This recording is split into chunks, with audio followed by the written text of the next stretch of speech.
Recordemos que Lucas es un libro que básicamente nos lleva o trabaja con nosotros comprobando y específicamente diciéndonos que Jesús es el Mesías.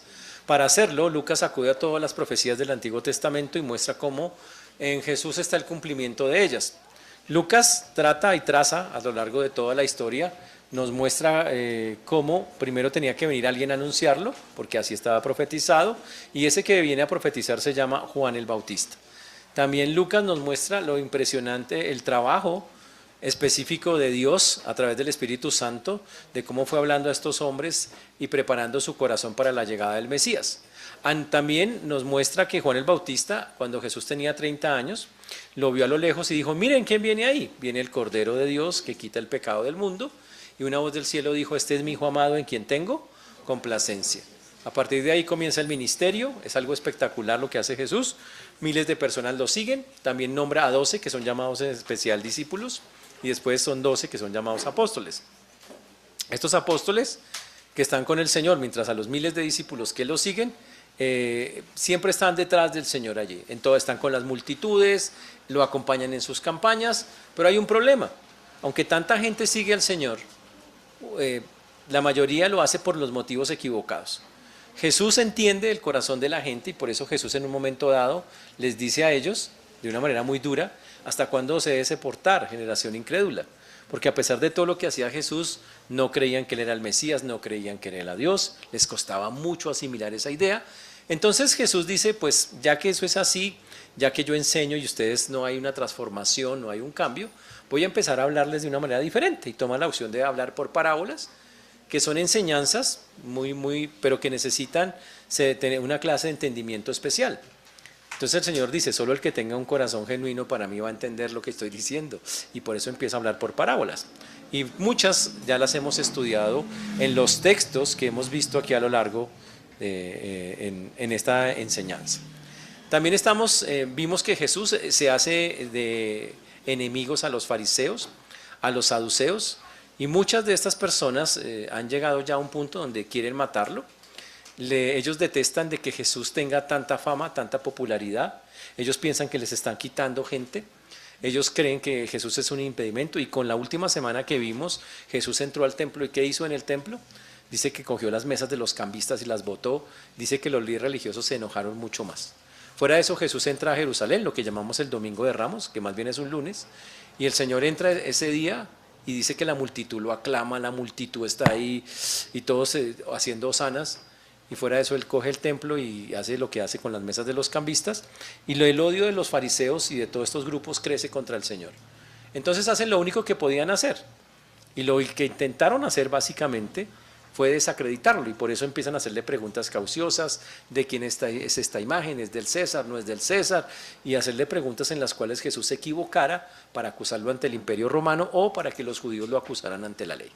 Obviamente todos los intentos de molestar a Jesús fracasan, eso es algo que hay que dejar clara. Todos los intentos de molestar al Señor fracasan y la gente sale literalmente avergonzada, porque no hay nada, no, con Jesús, ¿quién puede con el Señor? Ahora Jesús, a pesar de todo eso y de esa persecución, les da una nueva oportunidad de salvación. Vimos un último discurso de Jesús donde el Señor está tratando de convencerlos: oiga, miren, en una parábola les explica: yo sé que ustedes me quieren matar, yo me voy a ir, yo voy a regresar. O sea, les muestra todo lo que está pasando y ellos ni así siquiera quieren acercarse al Señor. Y por eso cuando llegamos ya al Lucas capítulo 21, Lucas 21, del 5 en adelante, lo que habíamos visto es que el Señor hace una seria advertencia sobre la religión, la religiosidad que tenían los fariseos, los escribas, y dice que no sigan las enseñanzas de eso. Hablaba de los maestros de ellos, diciendo que se guardara de los escribas, de todas esas actitudes que ellos tenían, que devoran las casas, que wow.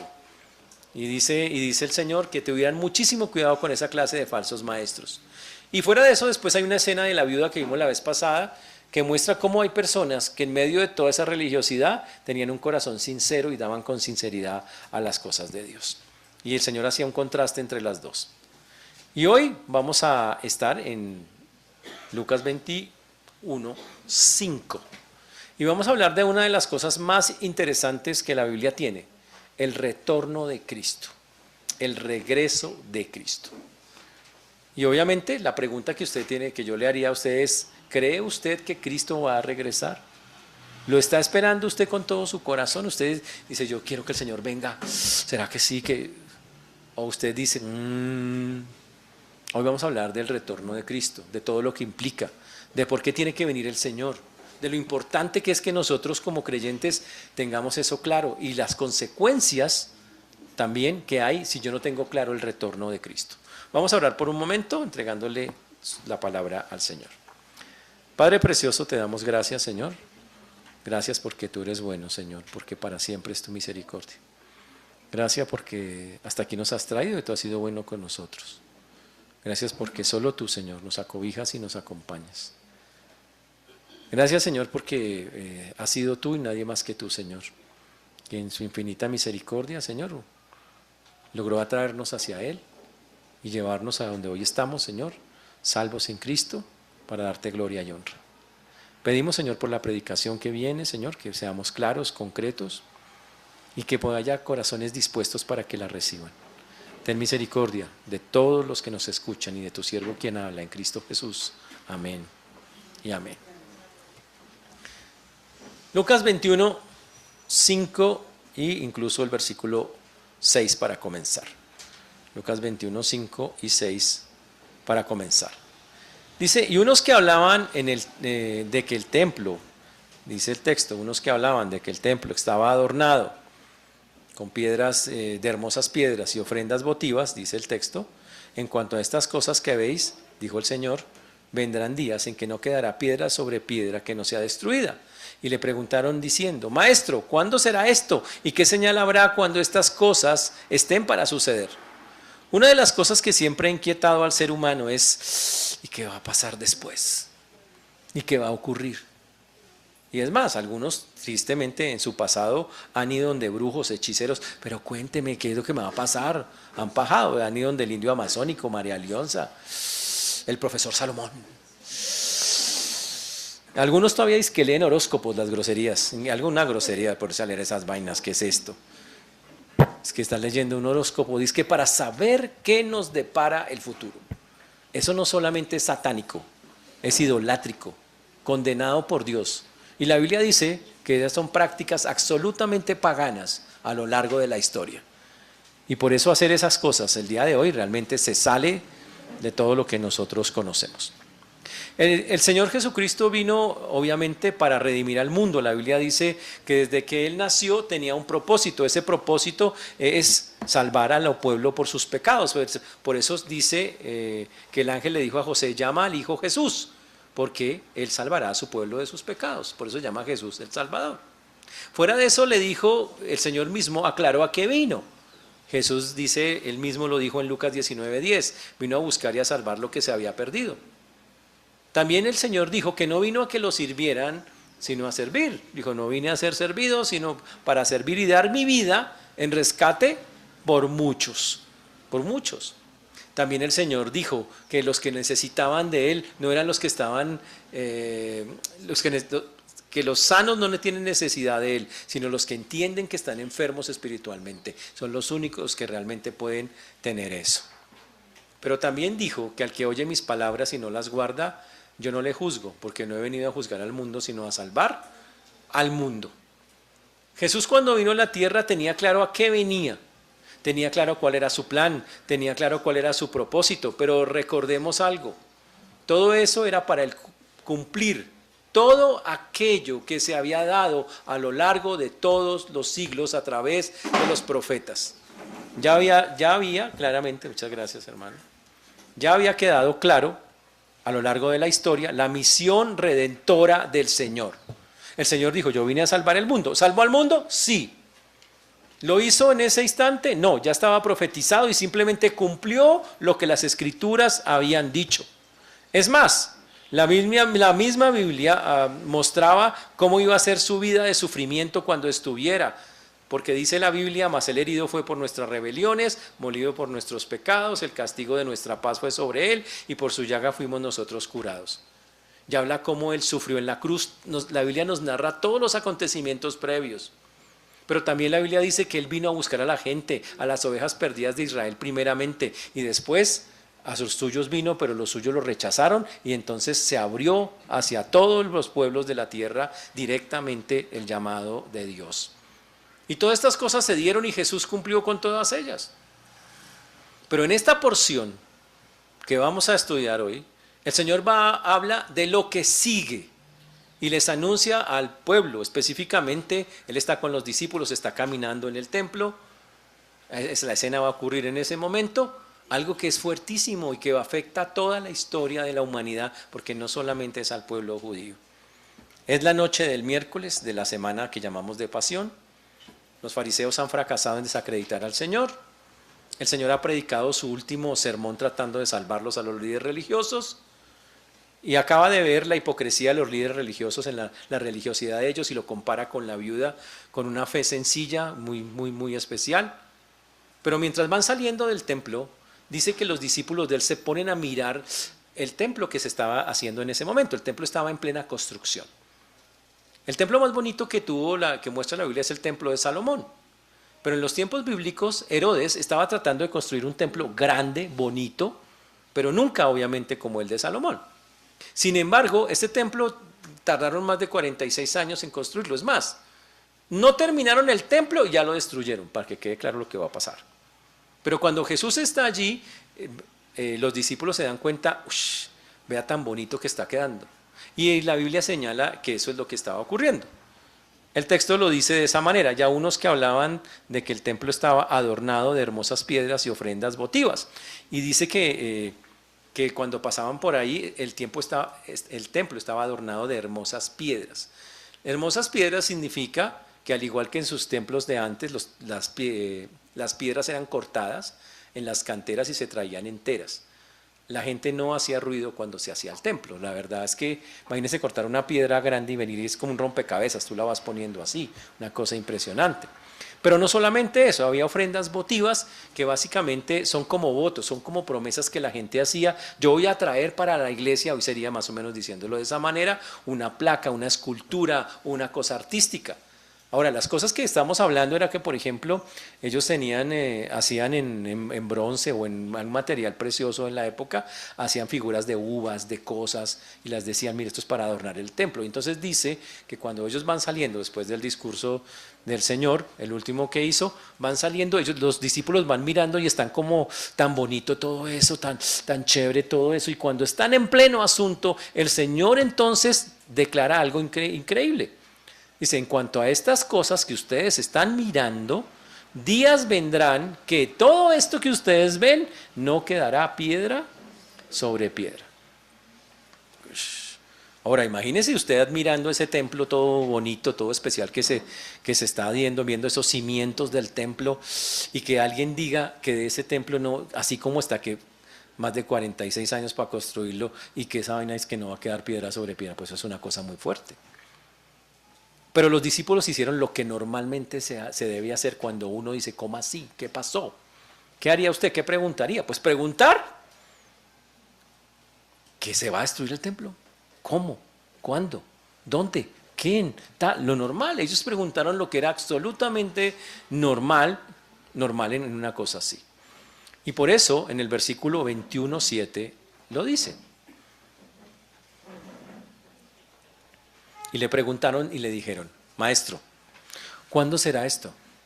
¿Que se va a destruir el templo? Este templo gigante que Herodes se había ampliado, antes del templo de Herodes había un templo que era la mitad de grande. Herodes lo amplió, lo hizo más gigante, pero el problema es que se lo dio a los líderes religiosos, y los líderes religiosos lo que hicieron fue un negocio. Y eso es lo que estaba molestando al Señor. Este templo gigante, el Señor lo dice, y los discípulos dicen, ¿cuándo será esto? ¿Será que tú nos puedes decir la fecha? ¿Será que tú nos puedes decir más o menos como cuándo será? Es más, ¿será que tú nos puedes decir cuáles serían las señales antes de que esas cosas pasen? ¿Nos puedes decir cuando pase tal cosa va a ocurrir otra? Los judíos estaban acostumbrados a las señales. En ese tiempo ellos sabían que una señal significaba un acontecimiento posterior. Ya Dios lo había hecho muchas veces a lo largo de la historia y les había dicho que cuando vieran tal señal ocurriría esto. Y ahora le preguntan, ¿habrá algunas señales antes de que ese asunto ocurra, de que ese asunto pase? Y me parece que son preguntas que si usted hubiera estado allá, usted hubiera hecho lo mismo, literalmente. ¿Qué va a marcar eso? Y entonces, básicamente ellos estaban diciendo, Señor, ¿van a destruir este templo? Eso es como un juicio sobre la nación. ¿Y cómo va a ser eso? ¿Cuándo va a comenzar? ¿Cómo? Enséñanos.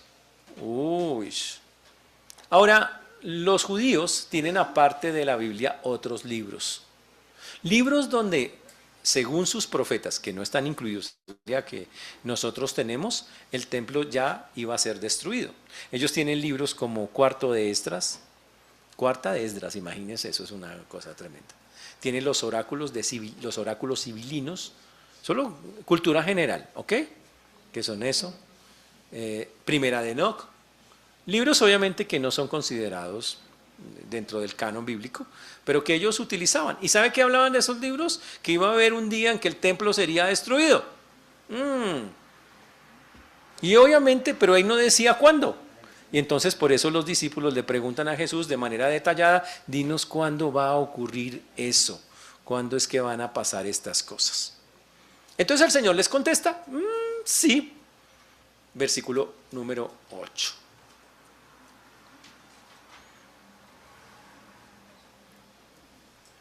Versículo número 8. ¿Estamos en el 21? 8. Para que quede.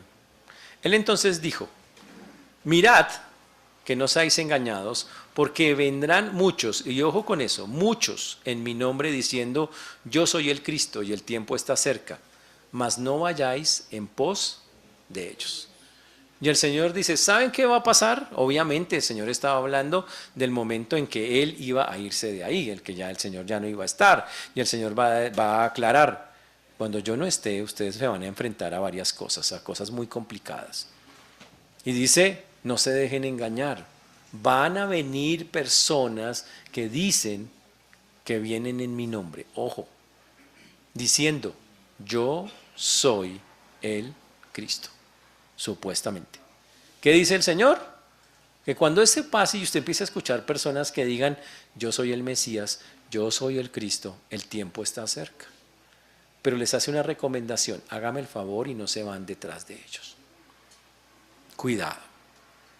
Y para eso tenemos nosotros que entender cómo funciona eso de las profecías bíblicas. ¿Ok? La profecía de eventos futuros o las cosas por venir comprende la quinta parte de las escrituras. Imagínense eso, la quinta parte, eso es un porcentaje grande. De esa quinta parte, la tercera parte es sobre la segunda venida de Cristo. De las 300 profecías del Antiguo Testamento con la venida de Cristo, una tercera parte se cumplió en su primera venida. Quedan por cumplirse 200 que no han pasado. Estamos esperando que si cumplan 200 cosas, ya se cumplieron más de 100 que el Señor había profetizado. Y estamos esperando que ellas vengan. El Nuevo Testamento predice eso. Sin embargo, en los tiempos de ese tiempo y en los tiempos de hoy, han salido personas a decir que Cristo no va a regresar. Interesante. Hace años era muy común ver en los grafitis, Cristo viene pronto. Me imagino una cantidad de cristianos bien prendidos haciendo grafitis en las que yo veía eso seguido, yo me acuerdo. Yo era joven, hace muy pocos años. Era una cosa muy hace poquito. Parece que fue ayer. Y entonces, pero yo me acuerdo que yo leía Cristo viene pronto. Obviamente yo era incrédulo, yo decía, 2000 años y no aparece, ¿a qué horas va a aparecer? Para mí eso era una locura, decir que Cristo iba a venir. Que alguien muerto iba a venir de los muertos y se iba a devolver para acá. Porque ese era mi concepto humano de Dios y de Cristo específicamente. Pero ya en los tiempos bíblicos había personas que ya se estaban burlando y que estaban diciendo que ese retorno no se daría. Recuerden lo que pasó. Los apóstoles están predicando la palabra, los discípulos de ese tiempo, cuando Cristo se va, predican la palabra, y ellos estaban, esos discípulos, convencidos de que el regreso del Señor sería inminente, que iba a ser mientras ellos estaban vivos. Pablo tiene versículos donde dice que Él está listo, venga, recójame. Básicamente es lo que le está diciendo, porque él pensaba, es aquí, es ahora. Pero resulta que pasó el tiempo y no fue así. Y cuando pasó el tiempo, los que obviamente dudan de la palabra empezaron a hacer críticas y a decir, ¿y dónde está el Cristo ese que dice que iba a resucitar y nada que aparece? Eso es mentira. Tu tal Cristo no es Cristo, ese no es el Mesías, ese no es el Salvador. Y hasta el sol de hoy tenemos un grupo de personas que argumentan lo mismo. Ya han pasado 2000 años, 2000 y pico de años y Cristo no aparece. Debe ser que eso que dijeron no es verdad. ¿Y usted qué contesta cuando pasa eso? ¿Qué contesta un cristiano cuando le dicen que hay 2000 años de historia que comprueban que Cristo no ha aparecido por estos lados? ¿Qué hacemos al respecto? Ok. Y entonces tenemos que contestar. Obvio, porque la Biblia tiene respuestas. Y obviamente hay que explicar a las personas por qué Cristo no ha regresado, pero también por qué Cristo sí va a regresar. Y eso es lo que vamos a hacer hoy, mostrar por qué Cristo tiene que regresar y por qué Cristo, como dicen algunos, se está demorando. Para hacer eso hay que entender varios pasajes de la Biblia que nos hablan de cosas específicas. Vamos a Primera de Juan, ¿ok? 2:18.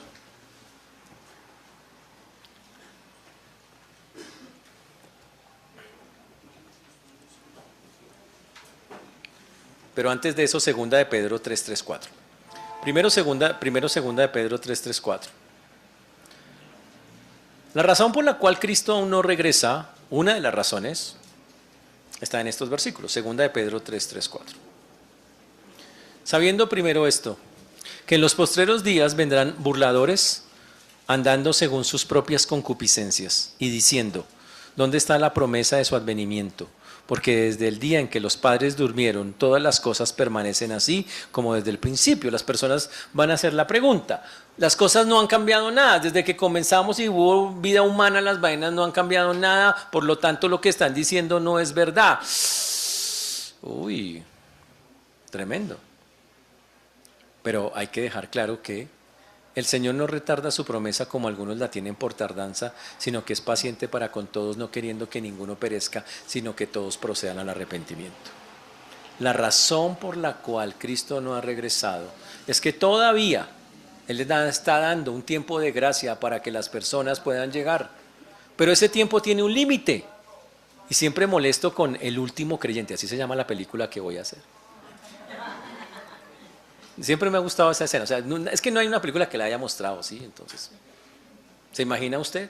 Va caminando por la calle, se encuentra con una persona que no conoce y empieza a evangelizarla. Lo que hacen ustedes normal, todos los días, los domingos, los sábados, bueno, algo así. Se encuentran con la persona, empiezan a evangelizarla. Y esa persona en su corazón comprende, oiga, yo soy pecadora, yo tengo que cambiar, tengo que entregar mi vida al Señor, y cree, y ¡pum! Y se fue, se acaba el último salvo. Claro, porque hay un tiempo, basado en los eventos que vamos a estudiar a continuación. En este tiempo todavía hay personas, muchas personas que no conocen a Cristo. Lo terrible es que muchas de esas personas son familiares de nosotros. Son gente que vive con nosotros, son gente que está al lado de nosotros, son familia cercana y tenemos un problema. Todavía hay cristianos que no le han hablado a su propia familia. Y eso vamos a hablar al final de esta enseñanza. Lo delicado que es. Y tiene que ver mucho con lo que usted piensa, si Cristo va a venir o no va a venir, si se demora o no se demora. De eso va a tener muchísimo que ver en estas cosas. Ahora, todo lo que Dios dice se cumple y la respuesta es sí. El Señor dijo, no va a quedar piedra sobre piedra. ¿Lo cumplió? Sí. En el año 70 después de Cristo, unos años después de que Cristo había muerto, el templo fue destruido. Completamente, los romanos lo hicieron, destruyeron, Roma hizo de Jerusalén y del templo nada, lo hicieron añicos y literalmente lo destruyeron piedra sobre piedra. ¿Qué hizo Dios para que se cumpliera la profecía literal? Dice, ¿cómo hace uno para destruir algo piedra por piedra? Esas piedras están montadas unas con otras. ¿Se pusieron a desmontar las piedras? Sí, dice, todo ese trabajo. ¿Por qué hicieron eso? Fácil, porque resulta que los romanos quemaron la ciudad. El problema es que en ese templo que estaban Y cuando le pusieron calor a eso, el oro se fue por entre las rendijas de las piedras. Empezó a caer, quedó abajo. Entonces, ¿qué tocó hacer para rescatar el oro? Levante piedra sobre piedra para poder sacarlo. Y eso hizo que se cumpliera la profecía de manera literal. Literal. Increíble. Tal cual Dios lo había dicho. Jesús, preciso antes de irse, le hicieron una pregunta a sus discípulos en Hechos capítulo 1, versículo 6. Le dijeron: Señor, ¿restaurarás el reino de Israel en este tiempo? Señor, ¿tú vas a gobernar ya? ¿Israel va a ser el...? ¿Ustedes recuerdan qué les contestó el Señor? ¿Cuál fue la respuesta sabia del Señor? Les dijo: no os toca a vosotros saber los tiempos o las sazones que el Padre... Dice, casi que le dijo: ¿sabe qué? No le voy a decir. No, o sea, es una respuesta que no les voy a dar. Esto no les toca a ustedes. Evite. Más o menos, evite. Casi que le dijo así. Dijo: no, no es para ustedes. No les voy a decir. Y no les dijo. Porque solamente Dios sabe el momento en que va a hacer ciertas cosas. Pero el texto que estamos estudiando lo dice también de una manera muy, muy interesante. El Señor nos dice acá: mirad que no seáis engañados. Y empieza el Señor a hablar. Mirad que no seáis engañados. Es una exhortación. Como había tanta expectativa del regreso del Señor desde los tiempos bíblicos, hubo gente que se aprovechó de esa expectativa.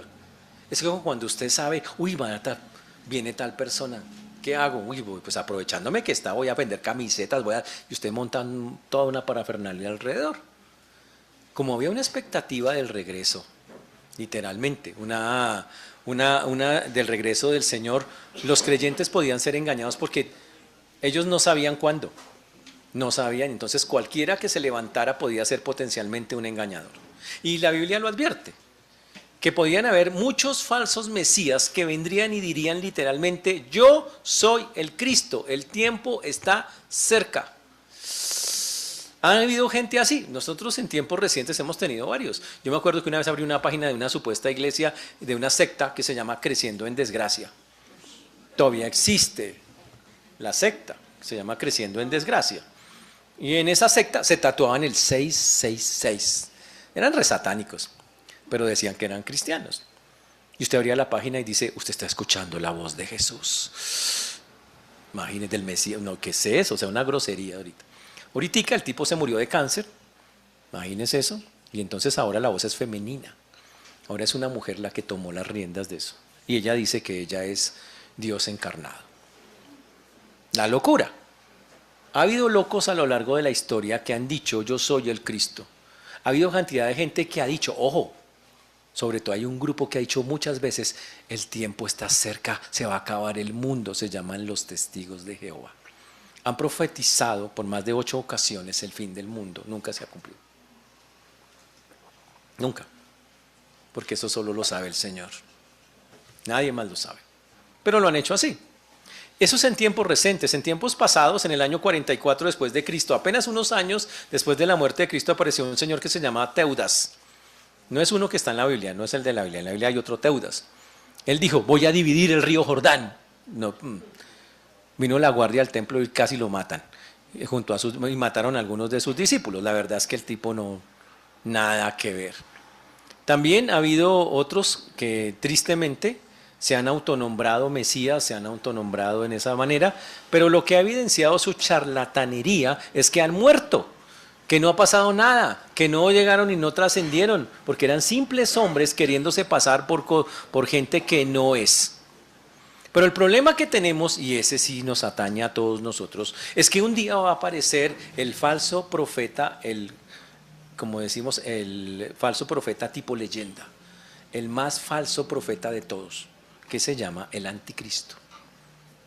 Eso está en el libro de Segunda de Tesalonicenses, capítulo 2, versículos 3, 4, 8, 9, y 8, todo ese capítulo para que me entiendan. Segunda de Tesalonicenses 2, 3, 4, para empezar.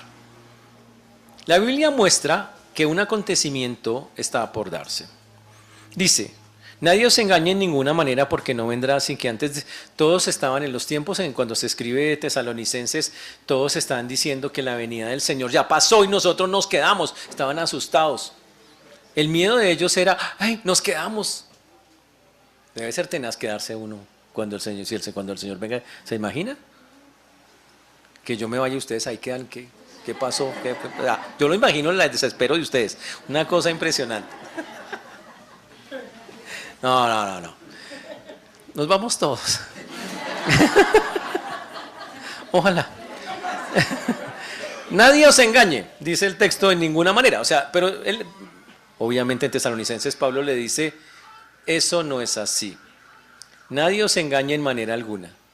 Porque antes de verdad que ocurra eso, tiene que pasar algo que se llama la apostasía. Y tiene que manifestarse en el mundo un hombre que se llama el hombre de pecado, el hijo de perdición. El cual, dice el texto, se opone y se levanta contra todo lo que se llama Dios y es objeto de culto. Tanto que se sienta en el templo de Dios como Dios haciéndose pasar por Dios. Es un tipo con unas características muy puntuales y muy especiales. Debo dejar claro que es un hombre literalmente controlado por Satanás.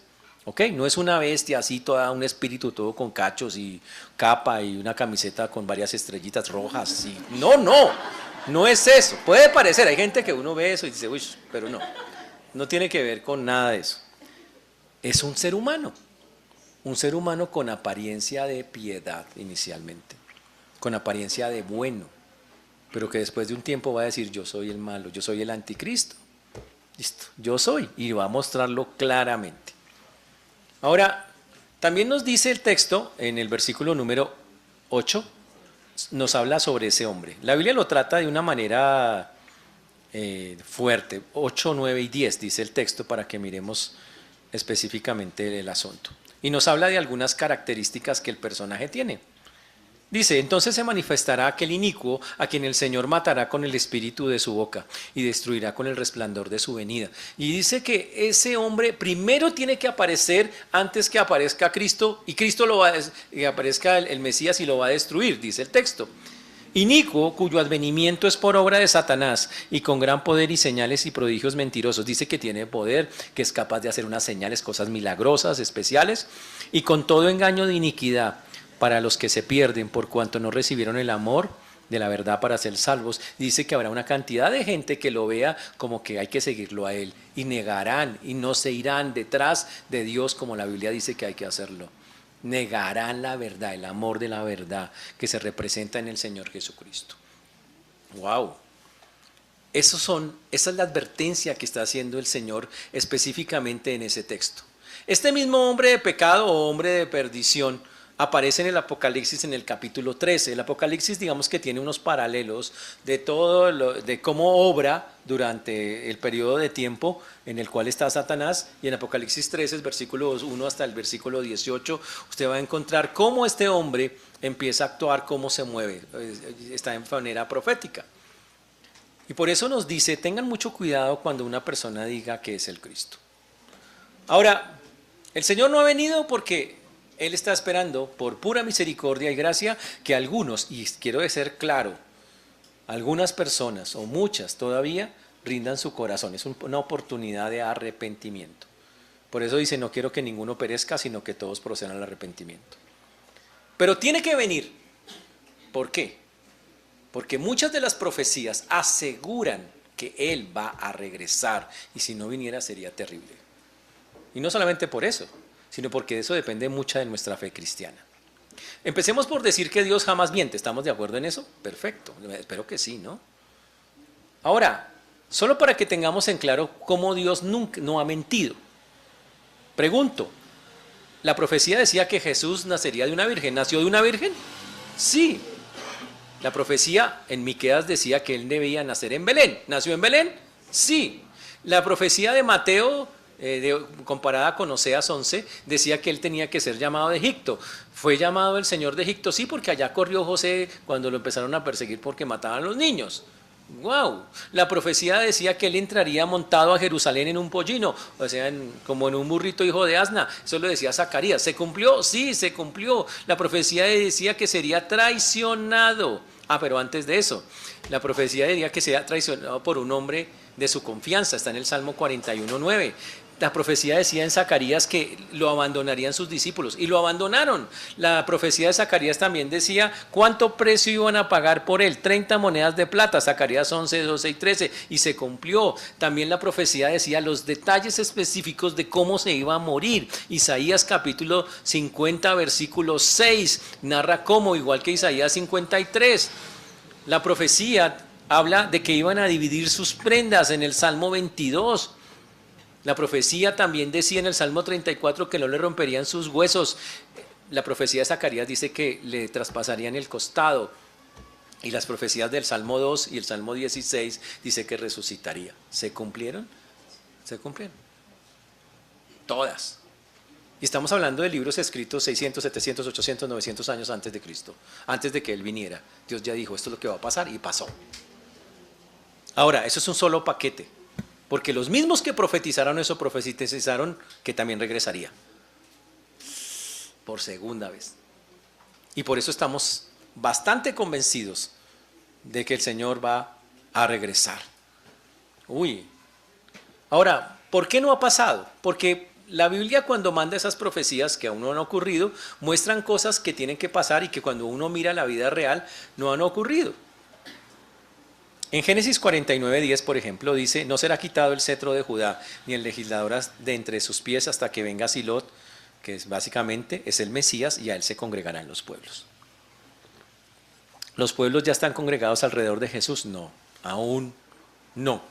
En el Salmo 2, la Biblia habla, sobre todo el versículo 6, habla de un reinado terrenal del Mesías. Eso es Salmo capítulo 2, versículo 6.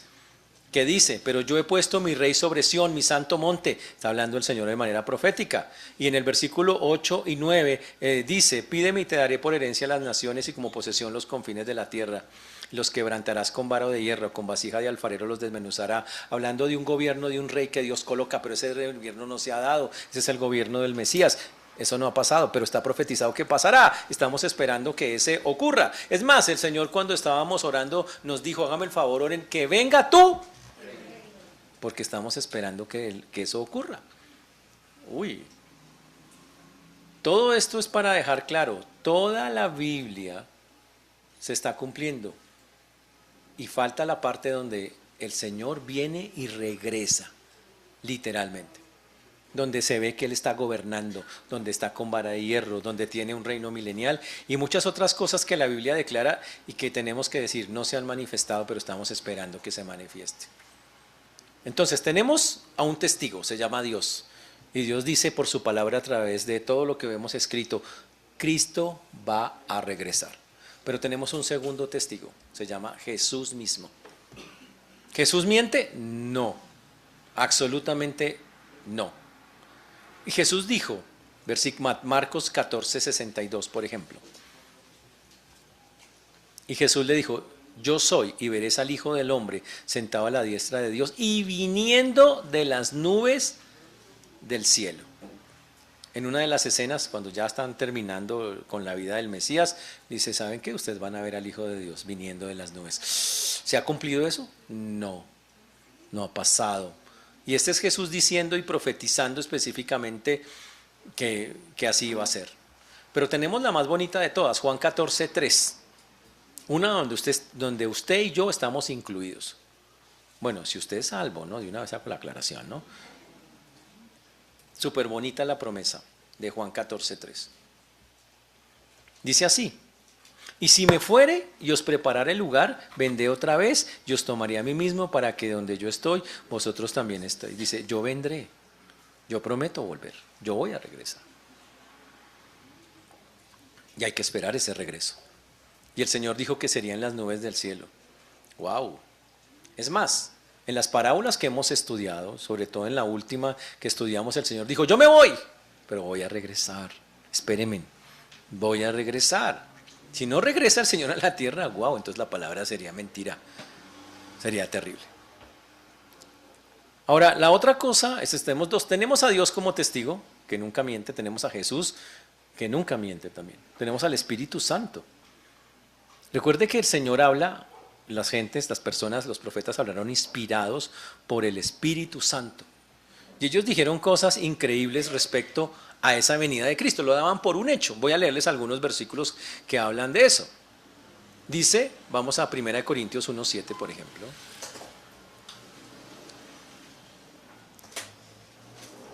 Primera de Corintios 1:7. De tal manera que nada os falta en ningún don. Mire lo que dice, esperando la manifestación de nuestro Señor, o sea, el regreso, que sea visible nuevamente el Señor Jesucristo. Y el otro versículo que es supremamente famoso y da por un hecho el regreso del Señor, es más, es una enseñanza que nosotros conocemos, dice, más nuestra ciudadanía está en los cielos, de donde también, ¿qué dice ahí? Esperamos al Salvador, al Señor Jesucristo. El hecho de esperar a Cristo es un hecho trascendental para un cristiano de esos tiempos y debería serlo para nosotros.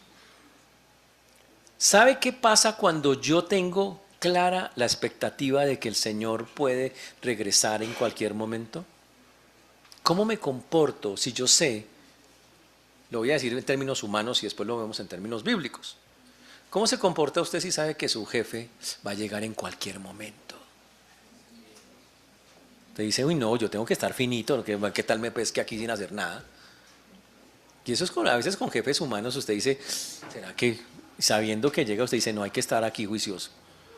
¿Qué será sabiendo si usted tiene claro en su cabeza el Señor puede regresar en cualquier momento, en cualquier instante? Y usted viendo Yo me llamo. Una novelucha de esas todas turcas de 600 capítulos. Cuando el Señor venga, ¿qué lo va a encontrar haciendo? Y obvio, algunos estarán durmiendo, porque el Señor seguro, y habrá un momento cuando venga, algunos estarán durmiendo. Pero otros estarán trabajando, pero otros estarán vagando. Terrible esa parte, ¿no? Pero la vaina es cuando la expectativa, mire que, ¿sabe qué ayudó a vivir a esas personas una vida santa? Saber que en cualquier momento su Salvador iba a estar ahí.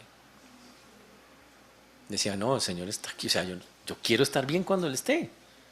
Y lo vivieron así, y se morían así. Ahora, usted dice, ¿y cómo terminaron las vidas cuando no se cumplió eso?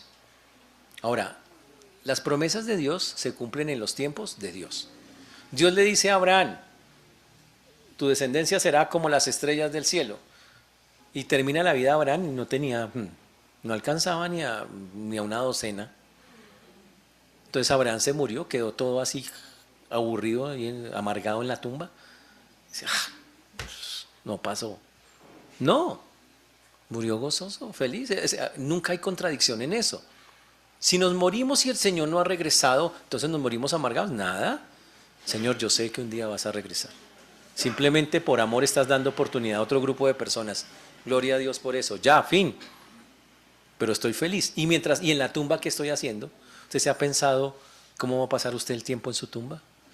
Yo sí le puedo decir cómo dice la Biblia que lo vamos a pasar. Esperando la resurrección de nuestros cuerpos. Interesante eso. Dice, cuando yo me muera, ¿qué va a pasar? Bueno, depende. Dice, y hay gente que es toda dramática, ¿no? Dice, y si me comen unas pirañas, y esas pirañas después cazan unas pirañas y las mandan para diferentes lados. Y siempre a la gente le cuesta mucho la idea de pensar que un día puede volver a vivir si ha muerto de maneras, o si a usted lo cremaron. O sea, que le echaron harta crema. No, que lo quemaron. Lo cremaron, es que crema es otra cosa. Si lo cremaron y lo esparcieron sus cenizas, imagínese eso, en el mar, contaminando las fuentes de agua. Y usted esparcido, ¿Dios puede resucitarlo? Claro, porque es Dios. La Biblia muestra escenas de resurrección espectaculares, como en Ezequiel. Dice que el Señor cogió el polvo de la tierra y el polvo empezó a juntarse y de ese polvo salieron huesos y esos huesos los forró con músculos. Dice que después los forró con piel y después hizo y ¡pum! Salió. Y dice que esos muertos caminaron. Ese es Dios. Y nosotros tenemos que tener la expectativa, vivos, de que venga, y muertos, cuando estamos en la presencia del Señor, una vez muramos, estamos en la presencia en el Espíritu, expectantes a ver a qué horas el Señor viene de su regreso, conforme lo dice la Biblia, y nos regala un nuevo cuerpo para vivir la eternidad con Él. Esa es la promesa del Señor, literal, en los textos que nosotros vemos. Entonces el Señor tiene que volver porque el Padre lo prometió, porque el Hijo lo prometió, porque fue bajo la inspiración del Espíritu Santo que el Señor mostró claramente que Él va a regresar. Porque resulta que el Señor tiene planes, la iglesia lo está esperando, las naciones lo exigen, Israel lo necesita, todos. Hay profecías para Israel, hay profecías para la iglesia, hay profecías para cada uno, donde todos esos grupos de personas necesitamos el regreso de Cristo. Y es absoluto, y todos estamos expectantes de que eso ocurra. Además, porque Satanás tiene que ser derrotado, como dice en el texto, que el Señor lo terminará, que abre su boca y lo extermina. Entonces el Señor, mirando todo eso, Él dice, porque a Él le preguntaron, Señor, ¿cuándo será? No, exacto no dijo, pero las señales sí las dijo.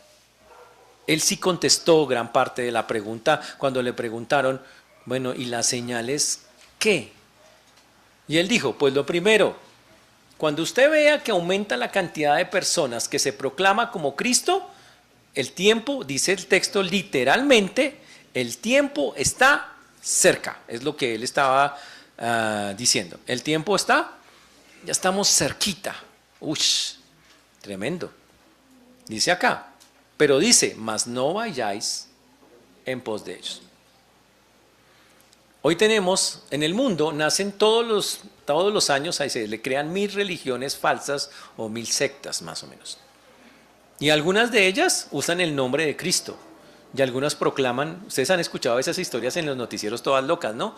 Dice, uy, unas personas estaban en una montaña, vendieron la finca, la casa, el perro, el gato, todo. Y que para esperar a Cristo que va a llegar preciso en la montaña, y se quedan sin nada. Todo porque la gente hoy tristemente, se va detrás de todas las historietas y el Señor advierte. Cuando veamos que eso crece, hoy en día ha crecido muchísimo, llega. Pero las que más asustan son las siguientes.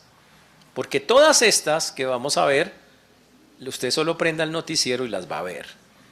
Claritas. Dice el texto. Y cuando oigáis de guerras y sediciones, no os alarméis, porque es necesario que estas cosas acontezcan primero, pero el fin no será inmediatamente. Uy.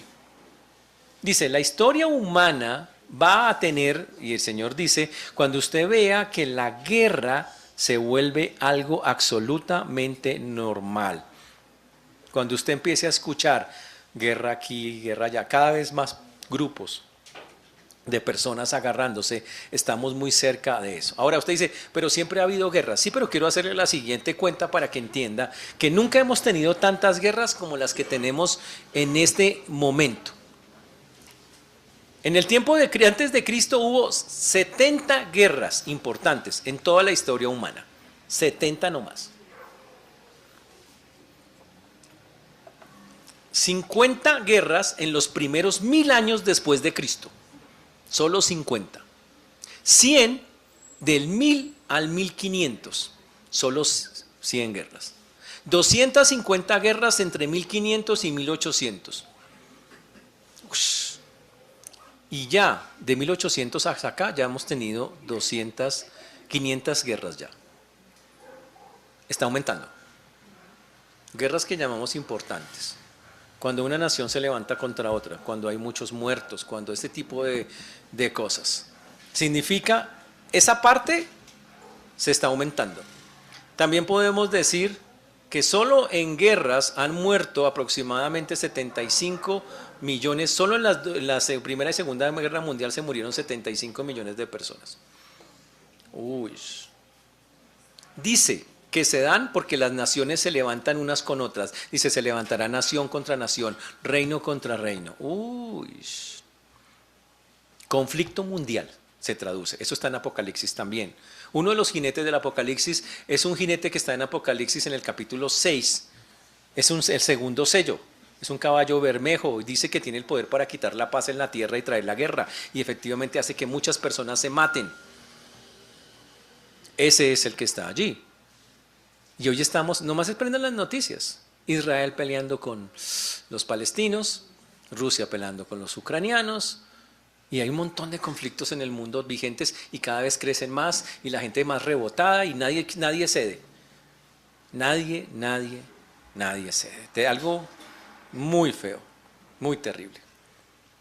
Todas estas cosas demuestran que estamos ante eso, pero aquí también dice que habrá grandes terremotos. Grandes terremotos. La escala de Richter no lleva muchos años de hecha, de él, es la escala que mide la magnitud de los terremotos.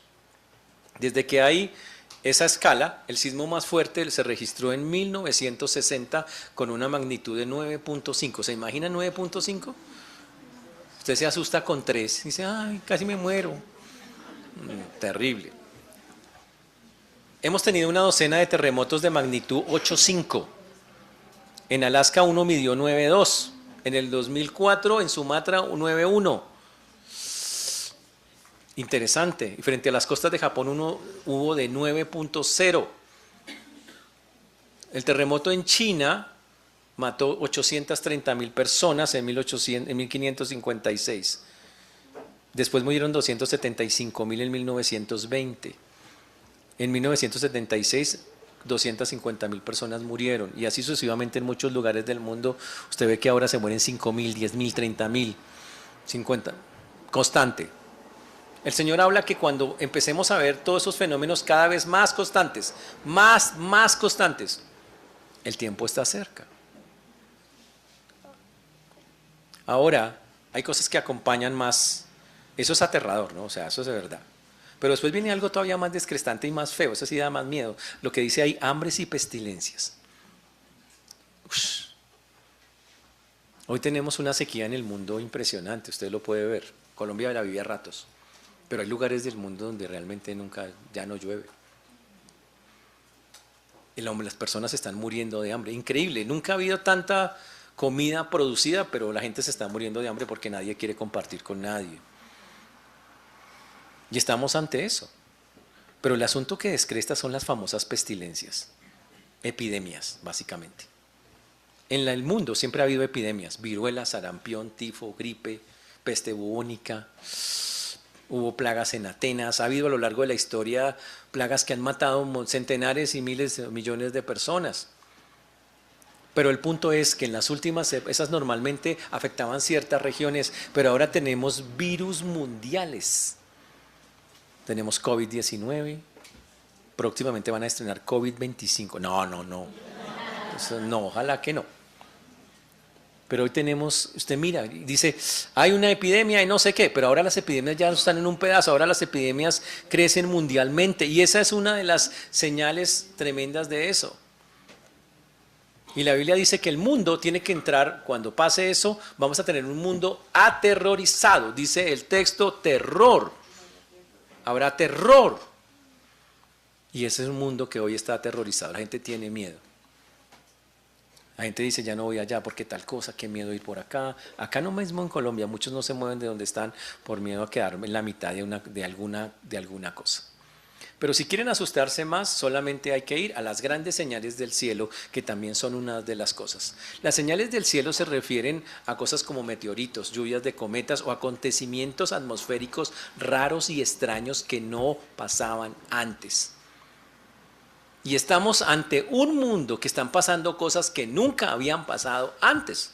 Tenemos más tornados que nunca, tenemos tormentas como nunca, tenemos granizo que no tiene proporciones normales, sino que ahora están cayendo unas piedras en muchos lugares. Tenemos señales del cielo, cada vez más. Entonces uno tiene que preguntarse, solo mirando por encimita, ¿el tiempo está cerca? Y la respuesta, desde nuestra perspectiva, es que se acerca. Obviamente, el tiempo de Dios es diferente al tiempo nuestro. Para Dios un día son como 1000 años y 1000 años como un día. Es la diferencia. Para nosotros es seguramente mañana, esta noche. Para Dios puede ser que todavía falte un tiempo, pero el Señor dice, miren, cada vez aumentan más estas cosas, nos vamos a acercar, estamos cerca. Va a ocurrir. Ahora, ¿qué es lo terrible? Que eso a usted y a mí no nos mueva al piso. Yo quiero preguntarle qué va a pasar cuando usted se muera y no haya quien le hable a su familia o a sus conocidos de Cristo. Le voy a decir todas las opciones y todas son feas. La primera opción Se murió nuestro familiar y nunca le hablamos. Esa es una acción cruel. Puede pasar. Y solo para molestarnos la conciencia, ¿cuántos de sus familiares ustedes no estamos hablando? Mire, si usted no cree que Cristo va a regresar para hacer juicio, usted está todo fresco en la vida, creyendo, eso no pasa nada. O tal vez usted se relaje en una doctrina que diga, eso Dios ya tiene sus escogidos. Entonces ni para qué le digo a la gente, peor por ese lado, y sí que grave. Porque el Señor dice, ¿y cómo ellos van a salvarse si no escuchan? Y fuera de eso nos dijo, vayan y hagan discípulos. Es una obligación hacerlo, ir a buscarlos. Opciones para nuestra familia y para nosotros, para realmente entender claramente que sí tenemos que movernos, porque va a regresar pronto. Si usted sabe que le quedan a usted solamente un año de vida, ¿usted qué hace? ¿Qué va a hacer si usted sabe que le queda un poquito de vida? ¿Qué la va a usar? Y si soy cristiano, ¿en qué tengo que usarla? Eso es lo que hay que pensar. Nuestra familia, uno, se va a morir. ¿Qué pasa si no le hemos hablado? Hablarle no garantiza que se salven, pero hablarle garantiza de que, oiga, yo hice lo que tenía que hacer, Señor. La otra, nosotros nos morimos. Dígame quién le va a hablar a ellos. Seguro Dios puede poner a otros. Pero qué feo que los que tenían directamente la obligación y lo tenían a la mano no se les dio ni siquiera la buena voluntad de hablarles. Qué feo eso, qué terrible. Y la tercera y la más compleja. Llega el Señor y ya no hay más oportunidad del asunto. Para dejar claro la escatología desde la Biblia, ¿cómo la ve la Iglesia fundamental? Esta es la escatología, la línea escatológica. Cristo llegó a la cruz, murió por todos nosotros. Al tercer día resucitó, caminó por la tierra 40 días, subió al cielo, está sentado a la diestra del Padre. El Señor, estamos en una era que se llama la era de la Iglesia. La era de la Iglesia termina con un acontecimiento impresionante que llamamos el día de rapto o arrebatamiento de la Iglesia. Es una profecía que está en Segunda de Tesalonicenses, una profecía bíblica, algo que el Señor ha señalado y que nos muestra claramente el deseo de Dios y que nos muestra que, dice la Biblia, que con voz de mando, con voz de arcángel y con trompeta de Dios, los muertos en Cristo resucitarán primero, después los que habremos quedado. Uy, wow. Y yo me pregunto, ¿estamos listos para eso? ¿Qué hay que hacer antes de que el Señor venga por nosotros? La Biblia ya nos dejó la obligación, vaya y hable, vaya, llévele el Evangelio a las personas. Usted y yo no podemos salvar a nadie, pero yo sí puedo llevarle la palabra a otros. Yo sí puedo decirle a otros, hay un Dios que los está buscando y no puedo decir que lo van a recibir, listo. Yo no puedo decir, ya está garantizado, ellos ya lo que les dije se convencieron, pero la Biblia dice, sí tengo que hacerlo y mi pregunta es si lo estamos haciendo porque yo creo que el Señor sí va a regresar, creo que va a ser pronto y la pregunta es si ya nosotros hicimos nuestra parte. Y si usted y yo no hemos hecho la parte que nos corresponde, pues tenemos un grave, grandísimo problema. Realmente estamos desobedeciendo algo que Dios nos ha mandado, nos tiene ahí en esos, es más, nos puso en esos lugares para que nosotros lo lleváramos a cabo. Ese es el asunto. Por eso quiero preguntarle, ¿está listo para...? Ya usted puede irse tranquilo, Señor, ya hice la parte, ya le hablé a todos los que tengo cerca. ¿Qué tal si nos fijamos una meta? De aquí, vea, va a ser larga, de aquí al 31 de diciembre del otro año, no de este. Nos hacemos a la tarea de que todos los que conocemos, sobre todo nuestra familia, todos van de oír de nuestra boca el Evangelio. Muy difícil es. Dice, si tengo 12 hermanos conocidos y 5 no conocidos, y bueno, no importa. Lo que estamos diciendo es que usted y yo entendamos que si realmente es serio para nosotros, que si el regreso de Cristo es inminente, y eso implica que si alguien no está con Cristo, se va a estar separado con el Señor, nosotros tengamos la responsabilidad de decir, listo, ¿sabe qué?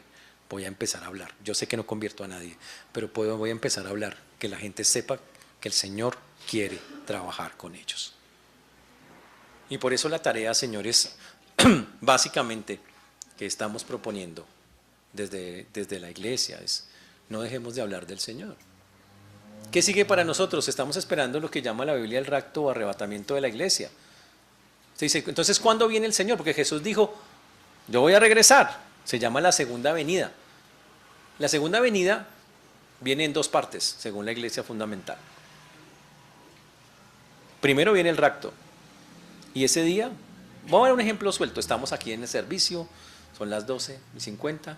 Estamos aquí todos tranquilos y de pronto, la Biblia dice que en un átón significa en un átomo de segundo, en un espacio de tiempo, los muertos en Cristo resucitarán primero. ¿Por qué ellos primero? Bueno, yo creo que están más abajo, se demoran más en salir, no sé, solo es mi teoría, esa sí es teoría mía, ¿ok? Pero dice que después los que estén vivos suben con Él. Al mismo tiempo, suben estos y enseguida suben estos, en un átón de segundo ocurre todo eso. Y de ahí para adelante la Biblia dice, estaremos con el Señor en las nubes para siempre.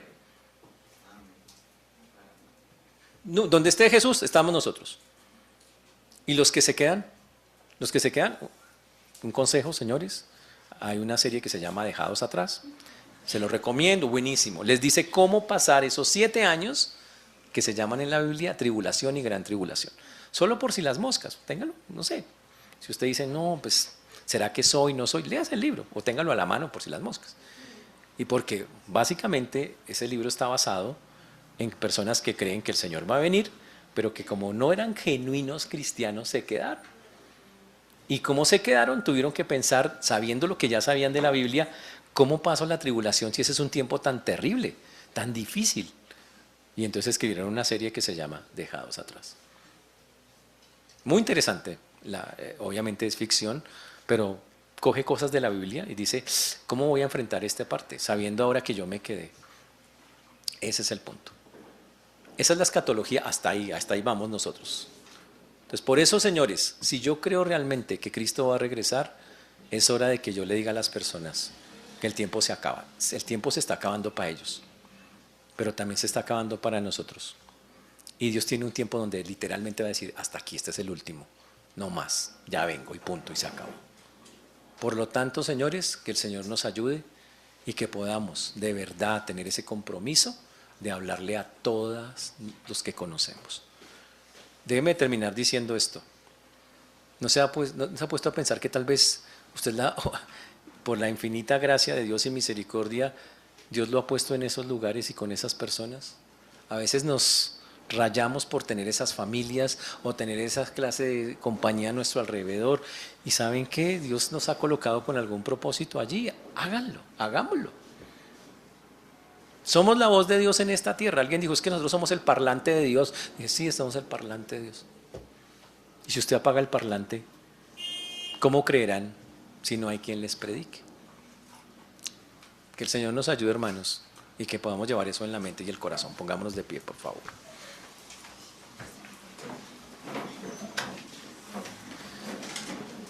Señor Dios, te damos gracias porque tú eres bueno, Señor, porque para siempre es tu misericordia. Te agradecemos porque hasta aquí nos has traído y tú has sido bueno con nosotros. Gracias por este grupo de hermanos, Señor, y por todas las cosas que haces. Glorificamos, Señor, tu santo nombre y pedimos, Señor, que finalmente podamos darte a ti el honor y la gloria que tú mereces. Gracias por tu mano preciosa, gracias por tu mano maravillosa, gracias por tu guía, Señor, en tantas y tantas cosas. Solo te podemos pedir, Señor, y lo hacemos de una manera muy humilde, que nos ayudes a no olvidar estas verdades, a tener claro que es inminente tu regreso, a vivir como si vinieras en los próximos minutos o horas, Señor, a tener presente que la vida es estar viviendo en tu presencia constantemente, porque eso va a determinar, Señor, la conducta que vamos a tener de aquí en adelante. Ayúdanos a tener eso claro, Señor, y a vivir como si en cualquier instante tu presencia llegara, Señor. Ya estás con nosotros, pero hablo de esa presencia visible que la Biblia anuncia cuando venga tu regreso. Por eso dejamos en tus manos esto y sobre todo, ayúdanos y ratifícanos tu palabra, Señor, en este mundo que tanto la necesita para que otros la conozcan. Ayúdanos a ratificarla a ellos, a hablarla y a predicar el Evangelio, pues a eso estuvimos llamados todos nosotros. Gracias, Padre, en Cristo Jesús. Amén y amén.